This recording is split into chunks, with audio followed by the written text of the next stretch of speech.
So hi friends, welcome to our channel. This is Padmavathi. ఈ రోజు మనతో పాటు చిట్టిబాబు గారు ఉన్నారు. ఆయనతో మాట్లాడదాం. మనకి తెలియని ఎన్నో విషయాలను అయితే ఆయనతో మాట్లాడి మనం తెలుసుకునే ప్రయత్నం అయితే చేసేద్దాం. సో నమస్తే సార్. నమస్తే sir. So Janasena chief Pawan Kalyan సంచలన వ్యాఖ్యలు అయితే చేశారు. కాకినాడలోనే మాట్లాడుతూ తనలోనే తన వెనకుంటూనే కొంతమంది కిరాయిలు అయితే ఉంటున్నారు అంటూ ఆయన వ్యాఖ్యలు అయితే చేశారు. దీనిపై మీ అభిప్రాయం ఏంటి? అసహ్యమైన ఇప్పుడు బ్లేడ్ తోడు కోసారా అన్నాడు. బ్లేడ్ తోడు కోస్తే ఘాటు కనపడాలిగా. బ్లేడ్ అనేది కోస్తే ఇమ్మీడియట్ గా నీకు షర్ట్ అయినా బట్ట అయినా జరగాలి, లేకపోతే ఇది చూపించాలిగా. చూడండి, ఇక బ్లేడ్ మీద బ్లేడ్ తోటి కోసారు, ఇదిగోండి చూడ కోతలు ఇదిగోండి చూపించాలిగా. ఉన్నాయి సొల్లువాగుడు కింద ఏదో తద్వారా ఒక మైలేజ్ పొందుదామని ఈయన ఏదో చంపడానికి సింపతి గెయిన్ చేయడానికి. ఇప్పుడు ఉంటే చూపించు, ఇదిగో నాయన బ్లేడ్ తోటి కోసారు, ఇది కూడా చూడండి, ఇదిగో బ్లేడ్ దగ్గర ఎవరు. ఇప్పుడు నీ దగ్గర నీ పక్కన ఉండేవాళ్ళు నీ సెక్యూరిటీ, నీ జనసేన సైనికులు ఉంటారు కదా. అక్కడికి వేరే వాళ్ళు వచ్చి గీసారంటే అంత ఇవి ఎరిపప్పల్లాగా ఉన్నారని టీము. సెక్యూరిటీ అంత సన్నాసి టీముగా ఉందా? సెక్యూరిటీని కూడా కోసారట బ్లేడ్ల తోటి. చెప్పడానికి కూడా, చెవిలో పువ్వు పెట్టడానికి కూడా ఒక హద్దు పద్దు ఉండాలి. మరి సినిమాలో పెట్టినట్టు చెవిలో పువ్వులు పెట్టి సినిమాలో సాగుద్ది. పబ్లిక్ లో లైఫ్ లోకి వచ్చి కూడా ఇంకా ఇలాంటి చిల్లర టాక్టిక్స్ జిమ్మిక్స్ ప్రజలేమి అంగీకరించారు. ప్రజలు ఇమీడియట్ గా అడుగుతున్నారు ఏదైనా అంటం కాదు. ఎక్కడ బ్లేడ్ తోటి బ్లేడ్ ఊని అలా అంటేనే సర్వన్ గేటర్ పడుతుంది. చూపించు ఎక్కడైనా బ్లేడ్ తోటి వస్తున్నారంటే. సరే బట్ట వరకే చిరిగింది, ఎలా బట్ట చూపించు, చిరిగిన బట్ట నీ సెక్యూరిటీ చూపించు. ఊరినే అంటే జనాలు అంత పవన్ దృష్టిలో పవన్ గారు తన ఎరిపప్పు ఏమో కానీ జనాలు అంత ఎరిపప్పులు కాదు. తను చెప్పే ప్రతి ఎదవ మాటని, ప్రతి అబద్ధాన్ని నమ్మేసే అంత మూర్ఖత్వంలో ప్రజలు లేరు. తను చెప్పేస్తున్నాడు కనుక నమ్మేస్తారు. అయ్యో పాపం అంటారు. అయ్యో పాపం ఇది ఎక్కడ న్యూసెన్స్ అనుకుంటున్నారు. అర్థం పద్ధతి లేని ఏమి ఇది సింపతి గెయినింగ్ కోసం ఇదేమి డ్రామా తెలిసిపోతారు. అంటే సినిమాల్లో ఆడే నాటకాలు రాజకీయాల్లో ఆడతారు ట్రై చేస్తున్నారు. అంతే అంతే అంతే అంతే అంతకు మించి ఏం లేదు. ఉండాలి కదా. పాయింట్ 1, నీకు ఎక్కడైనా ఘాటు పడిందా? లేదు. షర్టు బట్ట ఏమైనా చిరిగిందా? లేదు. పాయింట్ నెంబర్ 2, నీ సెక్యూరిటీగా అంటున్నావు. సెక్యూరిటీ ఒక బ్లేడ్లు పట్టుకుని నీ లోపల సెక్యూరిటీ దాటుకుని నీ జన సైనికులను దాటుకుని లోపలికి వచ్చి అంత దరిద్రంగా ఉందని నీ మళ్ళీ వారాహి అంటావు, వ్యాన్ అంటావు, అదంటావు, 30 సెక్యూరిటీ అంటావు, నా చుట్టూ వీర సైనికులు అంటావు. ఇదే నెంబర్ 3, అసలు నిన్ను బ్లేడ్ తోటి కోసి అలా ఏదైనా చేయాలనుకుంటే నేరుగానే జరుగుతుంది. బ్లేడ్ తోటి కోసి వాడు సాధించేది ఏంటి? వాడికి వచ్చేది ఏంటి? ఈ డ్రామా మాటలు మాట్లాడకూడదు. నిజాయితీగా మాట్లాడి, నిజాయితీగా పోరాడాలి, నిజాయితీగా అడగాలి ప్రజలు ఓట్లేయమని. నిజాయితీ నీ దగ్గర నిజాయితీ లేదు, నిలకడ లేదు. మొన్నేమన్నావో నిన్నేమన్నావో నీకు గుర్తుండదు. ఆ టయానికి ఆవేశంలో ఏమొస్తే అది మాట్లాడుతావు. కనుక నీవు అస్తవ్యస్తమైన నీ ప్రయాణము, అస్తవ్యస్తమైన నీ మాటలు, అస్తవ్యస్తమైన నీ ఆలోచనలు ప్రజలు ఎక్కడ మనిషిరా బాబు, ఈ కోటి కుక్కరాయిలాగా ఇతను ఎక్కడ పెట్టుకుంటారు ఎత్తినా అని అసహించుకుంటున్నారు, పక్కన పెడతారు. దాన్ని ఇప్పుడు ఎందుకు వారాహి క్యాన్సిల్ అయింది? వారాహి క్యాన్సిల్ అయింది దానికి ఇలాంటివి ఎదుగుతున్నాడు. వారాహి జనాకర్షణ లేదు, వారాహి జనాల దగ్గర ఇక్కడ రెస్పాన్స్ లేదు. అందుకని మనం మూసుకుని బెటరు. పబ్లిక్ మీటింగ్లు అయితే ఇలా వాళ్ళు జనాలు సేకరిస్తారు. తప్పితే మనకంటూ వెళ్తే ఎక్కడ పెద్ద రెస్పాన్స్ కనపట్లేదు, అసహ్యం అయిపోద్ది. అందుకని ఈ డ్రామా నాకు ఇలా ఉంటుంటున్నాయి. అందుకని వారాహి బండి మీదకి ఎవడు రాగలరా? బండి మీదకి నువ్వు లోపల ఉంటావు, నీ లోపల నుంచి పైకి ఎక్కుతావు, మళ్ళీ లోపల చూస్తావు, ఎవడు రాగలడు? ఏంటి పిచ్చి కోతలు, పిచ్చి జనాలకి. చిన్నపిల్లడు కూడా అర్థం పెద్ద డ్రామా. ఈ డ్రామాలు వద్దు. ప్రజల్ని మెప్పించే విధంగా మాట్లాడటం నేర్చుకోవాలి ఫస్ట్. ప్రజల్ని మెప్పించే విధంగా మాట్లాడటం తెలియదు అతనికి. బట్టలు ఉడదీస్తా, బుచ్చు ఉడదీస్తా, ఇలాంటి పిచ్చి పిచ్చి కోతలు తప్పితే నేను వస్తే ఇది చేస్తా, నేను వస్తే ఇది చెయ్యగలను, ఆ ప్రజలు కూడా నమ్మేలా ఈ పని అంటున్నాడు, వస్తే చేయగలడు అనే విశ్వాసం కల్పించాలి. ఏమీ నువ్వు చెప్పలేడు, ప్రజల్లో విశ్వాసం కల్పించలేడు. ప్రజలు ఏదో తప్పట్లు కొట్టించుకుందామని ఫ్యాన్స్ తోటి కొట్టించుకుంటా తప్పితే, డైలాగులు కొట్టడం తప్పితే, ప్రజా నాయకుడుగా, ఒక పార్టీ అధ్యక్షుడుగా, ఒక క్రమశిక్షణతోటి, ఒక పద్ధతితోటి, ఒక విధానాలతోటి, ఒక విచక్షణతోటి, ఒక విజ్ఞాన ప్రజ్ఞలతోటి మాట్లాడే శక్తి, సామర్థ్యం అతనికి లేదు. అందుకని ఇలాంటి చిల్లర డ్రామా మాటలు. సో మనకి చూసుకుంటే పిఠాపురం నుంచి జనసేన అధినేత పవన్ కళ్యాణ్ 100% ఆయన గెలిచి చూస్తారు అని అనేసి నారా లోకేష్ గారు అయితే అంటున్నారు. సరే, నారా లోకేష్ ఓడిపోయాడు, నారా లోకేష్ మాట్లాడక చంద్రబాబు మాట్లాడక గెలుస్తాడు, నువ్వు నేను మాట్లాడుతూ ఉంటామా? ప్రజలు మాట్లాడే మాటలు ఏంటి? ప్రజలు మాట్లాడేవాడు ఏం మాట్లాడుతున్నాడు?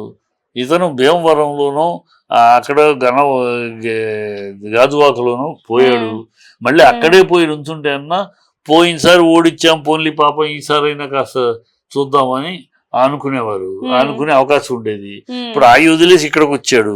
ఇక్కడేదో కాపులు, ఆ అమ్మాయి వంగ గీత కూడా కాపు ఆడపడొచ్చే, నువ్వు కాపులకు పైగా పెద్ద ద్రోహిగా ముద్రపడ్డావు. కాపులను తీసుకెళ్లి చంద్రబాబు కాళ్ళ దగ్గర కూర్చోబెట్టావు, కాపులు ఆత్మాభిమానం దెబ్బ కొట్టావని ప్రజలు నిలదీస్తున్నారు. నువ్వు కాపు నాయకుడు ఎట్లా అవుతావు? నువ్వు కాపు సేవకుడు ఎట్లా అవుతావు? నువ్వు వంగవీటి రాధాని చంపిన, వంగవీటి రంగాన్ని అత్యాచారం చేయించిన చంద్రబాబు ఆ రోజు ఏం మాట్లాడలేదు. ఇప్పుడు అలాంటి చంద్రబాబు తోటి, కాపు నాయకుడిని అంతమంది చంద్రబాబు తోటి ఎలా చేతులు కలిపావు?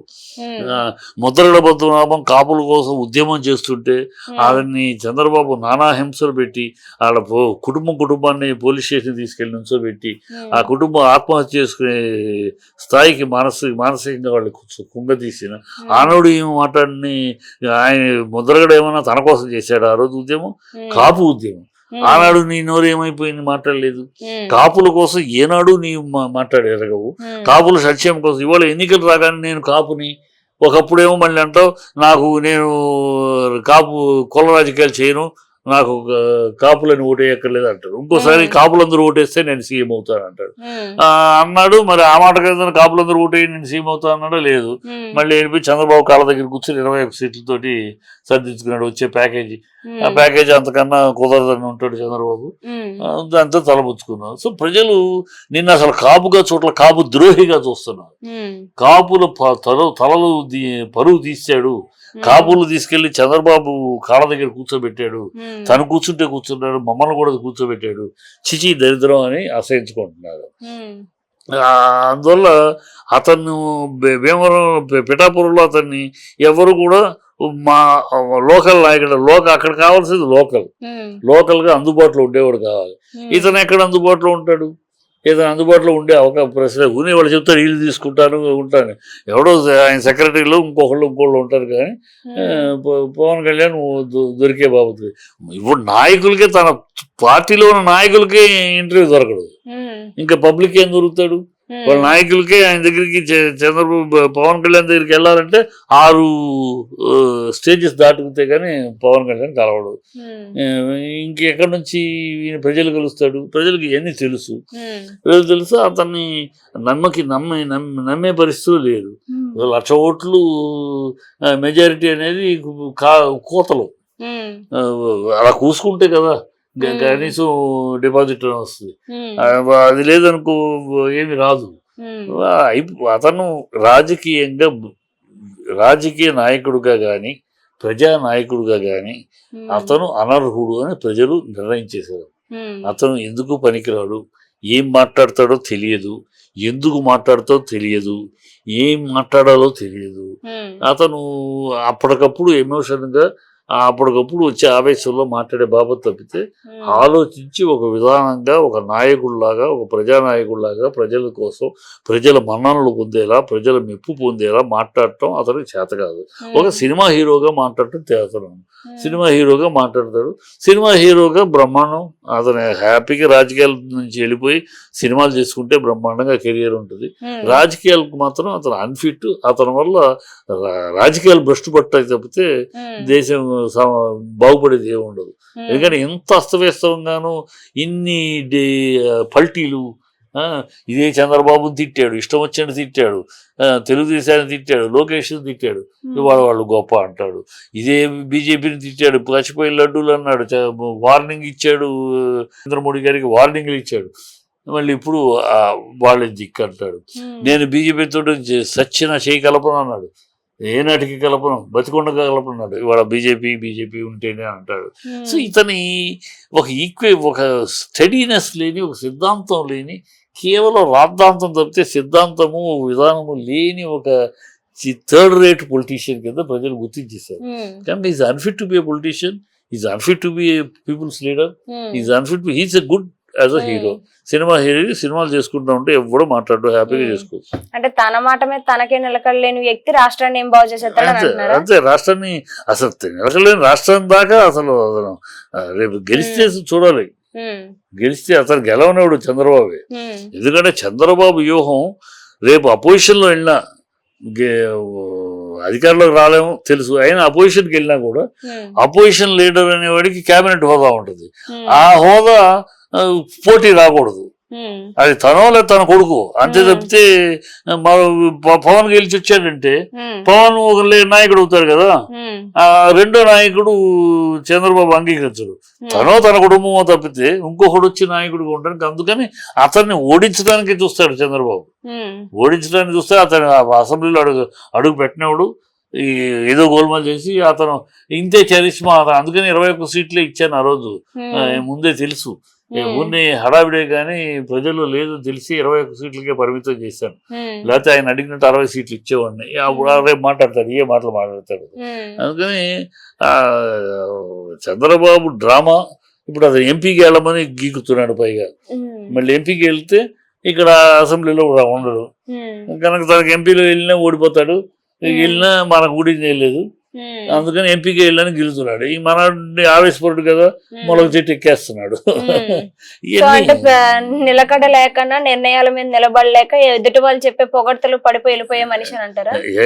పొగడ్తలు కదా, ట్రాపింగ్ లో పడిపోతాడు. ఎందుకంటే అంత విజ్ఞానము విశేషం లేదు, ఆవేశపరుడు కదమ్మా.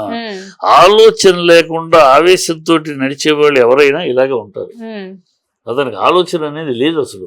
ఏదైనా మాట్లాడే ముందు ఒక నాయకుడు ఒక ప్రజల మధ్య మాట్లాడడం, ప్రజల మెప్పు పొందడాలి, ప్రజలని విశ్వాసం కలిగించాలన్నప్పుడు ఒక పగడ్బందీగా ఒక విధానంతో, ఒక పద్ధతితోటి, ప్రణాళికతోటి మాట్లాడతారు. ఇతని దగ్గర ఏమీ లేదు. సిగ్గుందా అషారబాబు ఇలాంటి ఆవేశంగా మాట్లాడటం తప్పితే ఆలోచన పరంగా ఎప్పుడు ఎమోషన్ చూపించాలో, ఎప్పుడు విషయం మాట్లాడాలో ఆ విధానం లేదు. అందుకని ప్రజల దగ్గర తిరస్కరణ.